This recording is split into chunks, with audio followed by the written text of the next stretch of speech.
آخری سوال ہے جی، طارق سفیان ہیں کراچی سے. وہ کہتے ہیں جی کچھ سینئر صحافی صاحبان ڈھکے چھپے الفاظ میں کہہ رہے ہیں کہ عمران خان کی مسلسل کم ہوتی مقبولیت کو سہارا دینے، نئی زندگی دینے کے لیے رجیم چینج کا ڈرامہ رچایا گیا.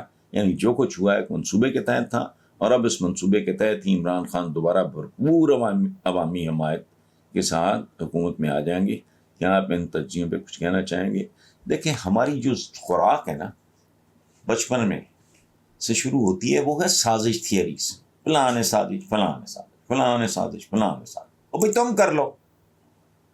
اپنے جرائم جو ہیں اپنے گریبانوں میں نہیں جھانکنا، ہر جگہ سازش، افواہیں، سنسنی خیزی، ڈرامہ بازی. اچھا، ایک لمحے کے لیے اگر فرض کر لیتے چلو یہ تھیسس ٹھیک ہے، تو اسٹیٹ کرافٹ میں بہت کچھ ہوتا ہے. قتل ہو جاتے ہیں، کینیڈی نہیں ہوا، ریگن پہ حملہ ہوا، ابراہم لنکن، یہ تو چلتا ہے پھر.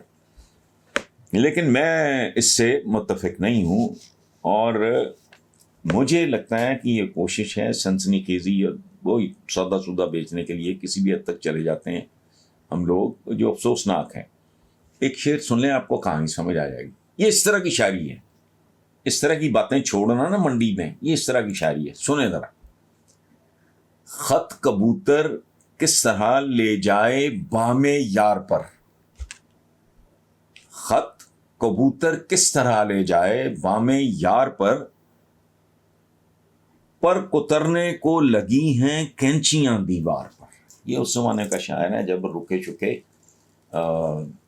وہ محبوب اور محبوبہ وغیرہ آپس میں رکے کبوتروں کے ذریعے، قاصد کبوتر ہوتے تھے تو وہ باندھ کے نا اس کے پاؤں کے ساتھ تو کبوتر میں ہے تو شعر ہی، لیکن یہ ہوتا تھا کلچر، وہ تھا، ایس ایم ایس تو تھا نہیں. تو وہ کہتا ہے کہ خط کبوتر کس طرح لے جائے بام یار پر، میری محبوبہ کے گھر پہ کیسے لے کے جائیں کہ پر کترنے کو لگی ہیں کینچیاں دیوار پر.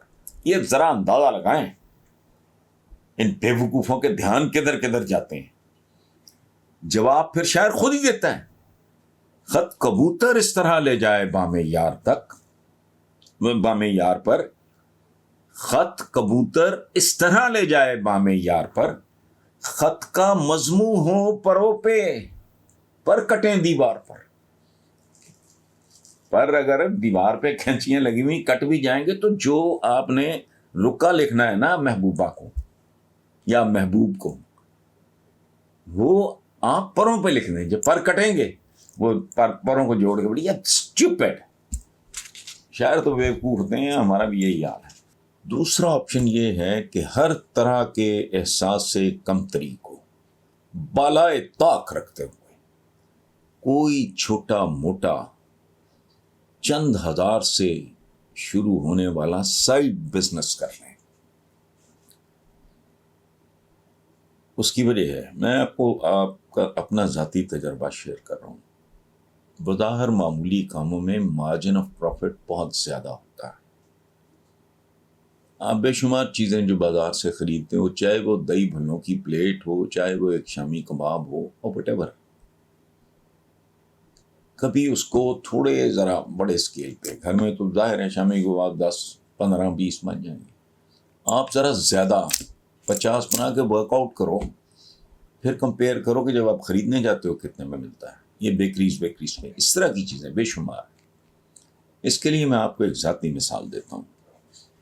یہ بات میں کئی بار کر چکا ہوں، کالمز میں بھی لکھ چکا ہوں، اس کی تفصیلات بھی دے چکا ہوں، اور اس کے پیچھے وجہ صرف یہ ہوتی ہے کہ میں یوتھ کو اس سلسلے میں انسپائر کروں، انہیں موٹیویٹ کروں، انہیں تگڑا کروں کہ حالات کے جبر کا مقابلہ کرنے کے لیے سب سے پہلا چھٹکارا جو پانا ہوتا ہے وہ ہوتا ہے احساس سے کمتری سے نکلنا.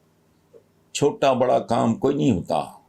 جج صاحب ہی کام اینڈ آف دا منتھ کوئی پریولیجز پرکس اور تنخواہ کے لیے کر رہے ہوتے ہیں نا. مفت کون کرتا ہے، کیا کرتا ہے؟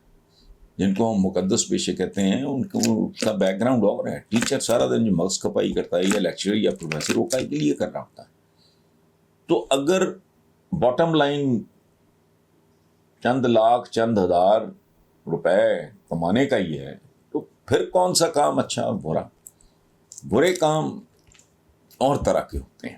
میں آپ کو جو ذاتی مثال دینے لگا ہوں, میں جب یونیورسٹی سے فارغ ہوا تو میرے والد اللہ بخشے بہت ہی خوبصورت, بڑے اسٹائلش, بہت ویل ڈریسڈ آدمی, ہائیلی ایجوکیٹڈ. انتہا یہ ہے کہ ان کی جو بڑی بہنیں تھیں پاکستان بننے سے پہلے کنیڈ کالج سے پڑھی ہوئی تھیں, تو تعلیم ہمارے گھرانے میں بہت. اس کے باوجود انہوں نے مجھے مجبور کیا سول سروس کی تیاری کے لیے. آئی ریفیوزڈ. بات ذرا آگے گئی, میں نے گھر چھوڑ دیا.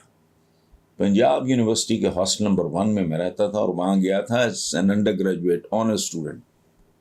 4 سال سے زیادہ وہاں رہا اور شہزادوں کی طرح زندگی گزاری. لیکن جب گھر سے اختلاف کے بعد, میں پہلے بھی کہہ چکا ہوں کہ احترام اور اختلاف دو علیحدہ بات ہے. جب میں لاہور آیا تو میں اپنا ایک دوست صفدر سعید, بہت پیارا, اللہ بخشے, اس کی بھی ڈیتھ ہو گئی چند سال پہلے, اس سے پیسے لیے ادھار, اس سے کپڑے لیے, اس کی گھڑی اتروائی, اپنی گھڑی, اپنے کپڑے جو بنتے تھے وہ دے کے. اپنی امی اللہ بخشے, ان کو میں نے کہا کہ میں آتا رہوں گا لیکن میں گھر چھوڑ کے جا رہا ہوں, میں نے وہ کرنا ہے جو میں کرنا چاہ رہا ہوں. وہ کیا تھا؟ رائٹر بننے کا خواب تھا. اس زمانے میں فلم کا بہت گلیمر تھا. ریاض شاہد, یہ شان کے والد, بڑا ان کا گلیمر, یعنی وہ ایکٹرز کے نام بعد میں ہوتے تھے. ان سے بھی پہلے انور کمال پاشا, اس طرح کے لوگ تھے. تو بس عمر میری چھوٹی تھی, آئی واز اونلی 21. اچھا, یہاں کچھ دیر میرا ایک دوست اوسط زیدی, اس کے گھر ٹکا. 2-3 ہفتوں کے بعد میں نے کہا بھائی آئی ہیو ڈیسائیڈڈ کیا کرنا ہے. کہتا کیا؟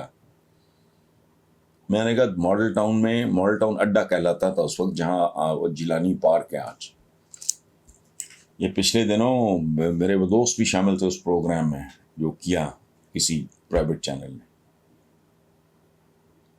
تو وہ اس کی چیخ نکلی, کہتا ہے تیرے باپ نے بھی کبھی دہی بھلے بنائے؟ میں ہنس پڑا. میں نے کہا نہیں یار, میں نے یہ تو نے تو نہیں بنانے.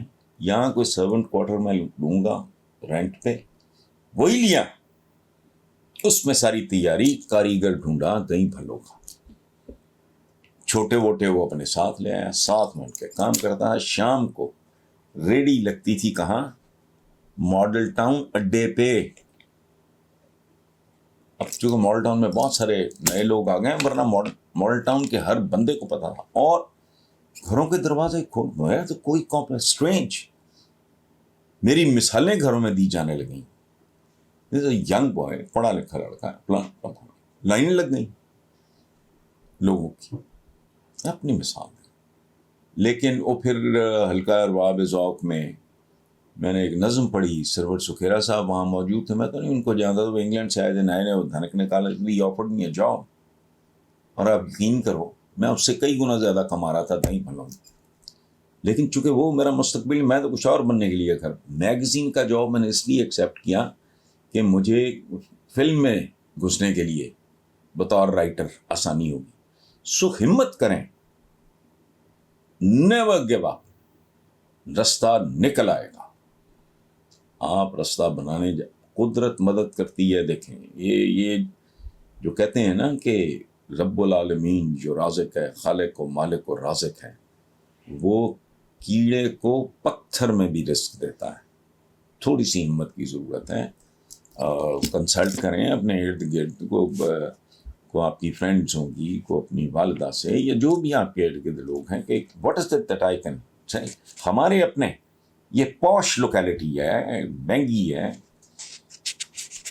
یہاں کنال کا پلاٹ 4.5-5 کروڑ میں کاسٹ کرتا ہے. یہاں 1-2 خواتین ہیں, کمال ہیں, وہ بناتی ہیں شامی کبابز اور اس طرح کی چیزیں صاف ستھرے خوبصورت طریقے سے, بہت آنا. یہاں میں رہتا ہوں تو دیر از اے وے آؤٹ.